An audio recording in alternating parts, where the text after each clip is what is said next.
नमस्कार, आप सभी का एबी क्लासेस में स्वागत है। आज हम पढ़ेंगे सेल के अपने अंतिम अध्याय में डीएनए तथा आरएनए के बारे में।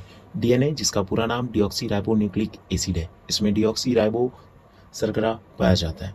नाइट्रोजनी क्षार में फ्यूरिन में एडेनिन तथा ग्वानिन, जबकि पैरिमिडिन में थायमीन तथा साइटोसिन पाया जाता है। इसकी द्विकुंडित संरचना को वाटसन तथा क्रिक के द्वारा 1953 में दिया गया तथा डीएनए का एक्सरे विश्लेषण विल्किंस के द्वारा दिया गया। इन तीनों को 1962 में नोबेल पुरस्कार से सम्मानित किया गया। डीएनए का कार्य आनुवांशिक क्रियाओं का संचालन करना होता है। यह प्रोटीन संश्लेषण को नियंत्रित करता है तथा सभी सजीव प्राणियों का आनुवांशिक पदार्थ डीएनए होता है।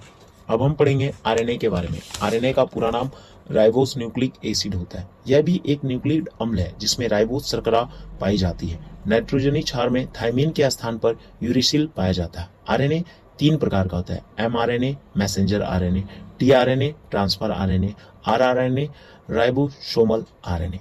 आरआरएनए जो संपूर्ण आरएनए का लगभग 80% भाग होता है। यह कोशिका द्रव्य में पाया जाता है तथा राइबोसोम के निर्माण में सहायक होता है। एमआरएनए यह डीएनए से बनता है तथा कोशिका द्रव्य में एमिनो अम्ल से प्रोटीन का संश्लेषण करता है। टीआरएनए यह प्रोटीन संश्लेषण के लिए विभिन्न एमिनो अम्लों को राइबोसोम तक पहुंचाता है। आरएनए मुख्यतः विषाणुओं का आनुवांशिक पदार्थ होता है।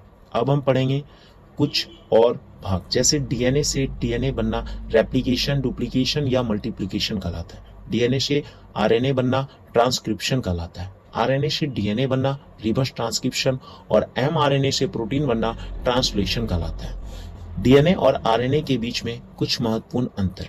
डीएनए सभी जीवों का आनुवांशिक पदार्थ होता है, जबकि आरएनए कुछ विषाणुओं का आनुवांशिक पदार्थ होता है। डीएनए में डीऑक्सीराइबोस शर्करा पाया जाता है, जबकि आरएनए में राइबोस शर्करा पाया जाता है। डीएनए मुख्यतः केंद्रक में विद्यमान होता है, जबकि आरएनए केंद्रक तथा कोशिका द्रव्य में विद्यमान होता है। डीएनए में एडेनिन, थायमीन, साइटोसिन और ग्वानिन होता है, जबकि केंद्रक में एडेनिन, यूरेसिल, साइटोसिन और ग्वानिन होता है। इस प्रकार हमारा कोशिका का अध्याय पूर्णतः समाप्त होता है। अब हम मिलेंगे बायोलॉजी के एक और नए अध्याय में। धन्यवाद। जय हिंद।